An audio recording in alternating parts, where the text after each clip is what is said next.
Retiree का नेताओं को रिटायरी का तो मुहर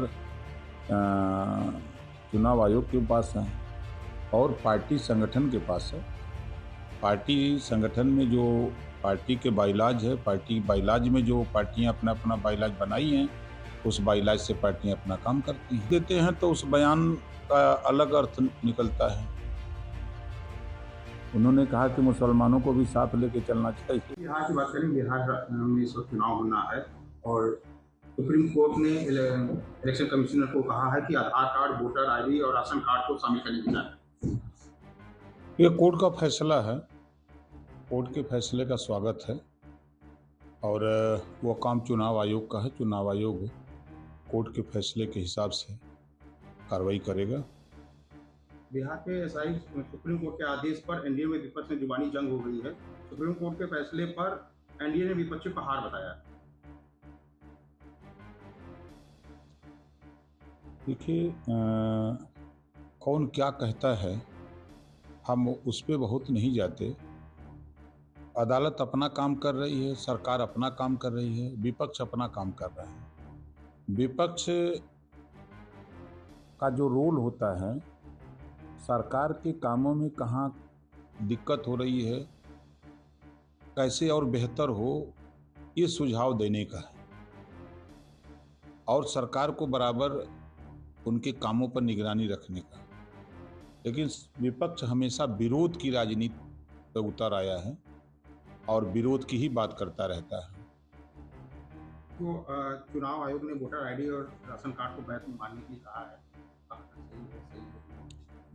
देखिए, देश में सुप्रीम न्यायालय है, तो अदालत के फैसले पर कोई उंगली नहीं उठा सकता।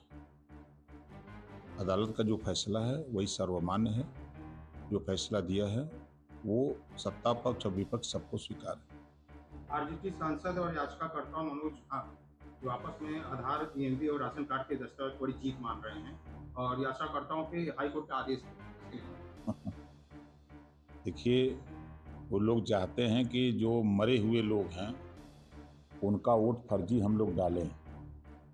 तो हाई कोर्ट ने ये नहीं कहा है कि जो मृतक हैं उनका वोटर लिस्ट में नाम रखिए। चुनाव आयोग तो यही न कहा है कि जो मृतक हैं उनका हम नाम वोटर से हटाना चाहते हैं, जो नए मतदाता हैं हम उनका नाम जोड़ना चाहते हैं, जो बिहार से बाहर के लोगों का नाम मतदाता सूची में दर्ज है उसको हम निकालना चाहते हैं। चुनाव आयोग की यही मंशा है, साफ सुथरी मंशा है। ये मोहन भागवत ने एक बयान भी दिया हुआ है, 75 की उम्र में नेताओं लोगों को रिटायर हो रहा है। अब रिटायरी का नेताओं को रिटायरी का तो मुहर चुनाव आयोग के पास है और पार्टी संगठन के पास है।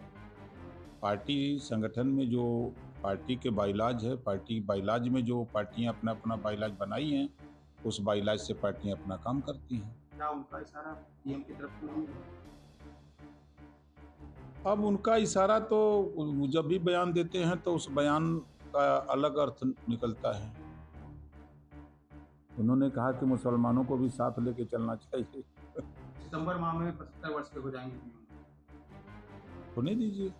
तो भागवत कह मोहन भागवत कह रहे हैं, आरएसएस के प्रमुख कह रहे हैं कि रिटायर लेना चाहिए। क्या बीजेपी या मानेगी उनकी बात को? अब वो उनका अपना आपसी मामला है, उसमें हम लोग क्या कर सकते हैं।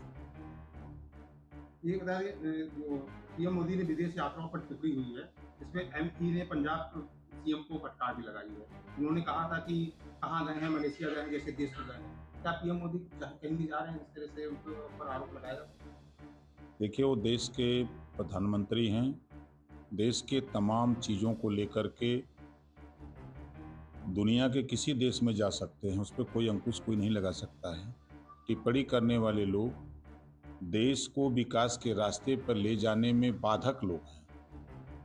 आज जैसे अभी आपने देखा पहलगांव घटना के बाद तमाम देशों के लोग आतंकवाद के साथ खड़े हो गए कि आतंकवाद का सफाया होना चाहिए। अगर प्रधानमंत्री जी दुनिया के तमाम देशों में नहीं जाते, आपस में तालमेल नहीं होता, तो दुनिया के तमाम देश कैसे समर्थन करते? कश्मीर के उमर अब्दुल्ला ने, बीजेपी नेता ने कहा कि कोई भी बंगाली कश्मीर ना जाए, मुस्लिम बहुल इलाके में ना जाए, जम्मू हिमाचल उत्तराखंड में जाए। उसके बारे में आपका कहना है? ये अनर्गल बयानबाजी है। पहले तो वो अगर ये बात कर रहे हैं तो ये भारत देश है। भारत देश में सबको अपने अपने अधिकार के हिसाब से संविधान के दायरे में किसी भी प्रदेश में कहीं भी जाने आने का कोई रोक नहीं है। अगर वो रोक की बात करते हैं तो 370 क्यों हटी? इसी नाते हटी है ना। दिल्ली में जय हिंद कॉलोनी में बंगालियों के कथित बेदखल ममता ने कहा है कि बंगाली दिल्ली में भी बंगालियों के ऊपर इस तरीके से किया जा रहा है। वो ममता जी का विषय है। देश में किसी के साथ कोई अन्याय नहीं है। देश में 140 करोड़ लोगों के हित के लिए, देश में 140 करोड़ लोगों के विकास के लिए प्रधानमंत्री जी काम कर रहे हैं। अब लोगों की सोच अलग अलग है। महाराष्ट्र के भाषा विद्रोह के बाद इस तरीके की हलचलें आ रही हैं, क्या कहेंगे? देखिए, उस पर मैंने कहा था कि देश के प्रधानमंत्री जी और देश के गृह मंत्री जी से मैं जल्द ही मिल करके इस पे बात करूंगा। और ऐसे करने वाले लोगों को संविधान पढ़ना चाहिए। देश की राष्ट्रभाषा हिंदी है और पूरे देश में हिंदी बोली जाती है। आप ठीक अपने हैं, आप तो ये सब जो छपटिया रहे हैं सब ना, ये वोट के लिए छपटिया रहे हैं। इन लोगों का भाषा से मतलब नहीं है। सत्ता हाथ से खिसक गई है, इससे लोग परेशान हैं और कोई मकसद नहीं है उन लोगों का। बंगाल में भी इस तरह के राजनीति चालू हो वो रही वोट है। के लिए खाली चुनाव आ रहा है ना। ये चुनाव आता है तब कुछ ना कुछ खुराफात लोग करते हैं।